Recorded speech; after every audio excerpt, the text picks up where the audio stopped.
Hello, everyone. We're going to talk today about a White Star battle breakdown. They're 5 days long, and every movement is exaggerated and spread out at a ratio of, I believe, 600 to 1. And what that means is that you have those 5 days to complete what would normally take 15 minutes. What we're going to discuss is the importance of mod selection, the modules that you put on your ship, be it the type of weapon that you're using, the type of shield that you have, and your support modules. The support modules in a White Star at the level that we're playing at has a very large factor. The mods that we usually choose are based on strategies that we use in almost every White Star to provide the most benefit defensively as well as offensively. Those strategies apply to Red Stars, but they're not nearly as effective as they are in White Stars. The reason for that is you have so much time and the ability to manipulate the time machine that you can really fine-tune exactly when you want to hit that EMP, when you want to trigger that shield, how you want to leave your asteroid to engage in a battle. And in the case of our quote-unquote assassin, how to wreak the most havoc on the other side of the map. We'll go ahead and find him. We call him our assassin, and he had a few rough White Stars, but this one he really just disrupted everything the other side was trying to do support wise. Their transports, their miners, everybody was fair game, and he took no pity on them whatsoever. Go ahead and speed it up just a little bit and locate him, and we'll follow him throughout this match. Everyone starts at their own warp gate, and once the game starts, about 12 hours after prep time is over, you can go ahead and get started. This is our guy right here. There he is. He's got Delta Shield, Mass Battery 5, Sanctuary, and Teleport. Those mod choices are critical in the role that he's in. As our assassin, he uses these mods to their fullest effect, and it really was a nice showcase of what this loadout can do given the right circumstances and being able to micromanage the way he did. So we'll go ahead and get him to the other side of the map.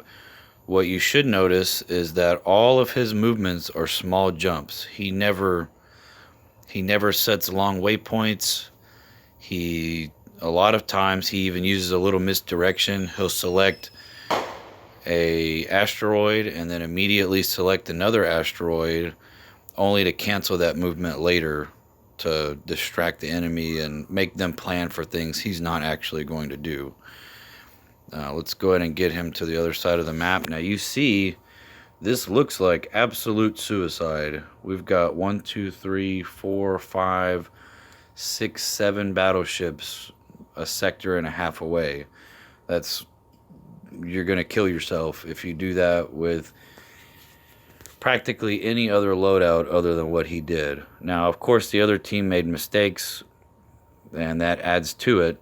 He's had some flops where he just died in the middle of the match and had to come back, but he was able to get around all of these guys. It was pretty fun to watch. I really had a good time watching him perform last week. So he's heading towards the same asteroid, and you see one of the enemies is heading towards him. One of 2 battleships that has EMP on the other side. Mod selection, I cannot stress how important it is that if you're going to be on defense, EMP is a must-have. You have to be able to stop the other side from getting to your guys. You have to be able to lock them up. and get some help, or get your side to start a barrage of rockets, anything to get that other guy away from your supports, whether it's discouragement or flat out killing them. So he's going to go to this asteroid, and then there's that level of deception I was talking about. His original waypoint was to this asteroid that the enemy battleship is going to, and he was able to go back in, cancel it, and move to another asteroid before it was too late. It's really quite clever. So he's going to completely skirt around them with the ability of the Delta Shield. The increased speed at level 4 is significant. So he's going to go around, and now that other battleship is stuck. There's no way he can catch him. He was outmaneuvered, and he's out of options. He doesn't have teleport. He has Sanctuary, which I don't have a problem with Sanctuary in certain circumstances. Our corporation usually runs about 70-30. So for every 3 guys that we have Sanctuary, we'll have 7 that don't. The ability to have extra mods is too important to the overall flow of the game. And just a handful of guys with Sanctuary that are suicidal and kamikaze-like can really disrupt the other team, as we'll see here. Our assassin has Sanctuary because he expects to die at some point. If he has to sacrifice himself to get rid of support, then that's what he's going to do. So he's going to come across this sector, and just, you see the enemy is responding. He's trying to get over there, but I don't know what he expects to do. He has Unity and Sanctuary, both completely useless in this scenario. He's got Laser 5, which is fine, but he has no way to stop Mass Battery. Mass Battery can target 3 enemies at once, and he's only got himself. Even if he did engage, it wouldn't do any good. Our guy can just continue on and destroy his support, and there's not a whole lot they can do about it. So we'll watch that in action right here. He's gonna get outmaneuvered and clean up on their support. It's the name of the game. Let's go ahead and zoom in a little bit more. Now the enemy, he has a perfect opportunity. If he had only dropped Sanctuary and had EMP, he could have stopped him right here, right as the targeting engages. He could have locked him up, gave that other transport that 22 minutes to load his relic and get the heck out of there. And he had the wrong support modules. It's a shame, but we take advantage of what we can. Our guy, he's gonna go in and kill 1-2 transports immediately, and that right there is a big contributor to why this battle ended the way it did. Is our one ship with the proper modules, weapons, shields, and support modules. He wasn't the reason we won. He was the reason we won 15-0.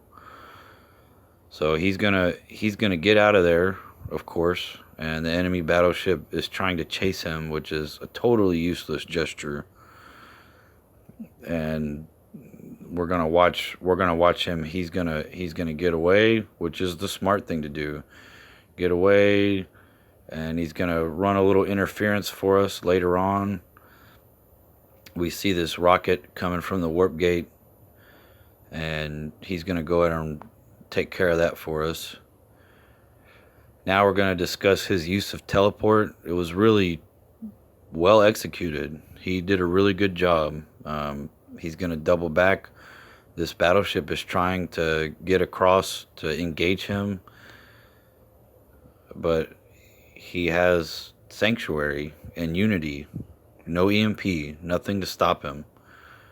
They almost cross paths, and I think he could have caught him in his targeting. And you see, our guy waited until they brought in more transports, and then he doubled back, and now he's going to engage again.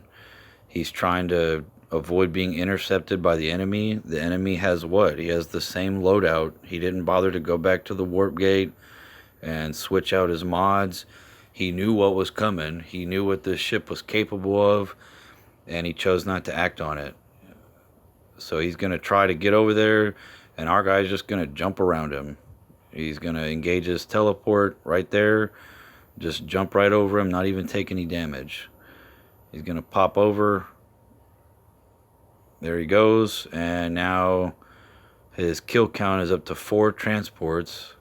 And you see they brought 2 additional battleships. But we've got Time Warp and Sanctuary, and Barrier and Teleport. Barrier is probably useful, but you have to catch him in it first. And Passive Shield just isn't going to do it. You're not going to catch somebody that has a Delta unless you're close and you have Impulse. Or you need your own Delta. Or a higher level Teleport would probably work too. So let's go back to our guy. He's going to continue. He's just going to show no mercy and go run this transport down. These guys don't have a chance. And he's dead. So the mod selection is important. I can't stress that enough. There was a battle to the west of the star that mod selection played a critical role in as well. But our focus here is our so-called assassin, which I believe in this match was aptly named. He did an excellent job, cleaned up, got 5 transport kills, limited the enemy to 0 relics, which, I mean, you couldn't ask for one guy in a 10 versus 10 match to make a bigger impact on a game. All right, that's it. Thank you.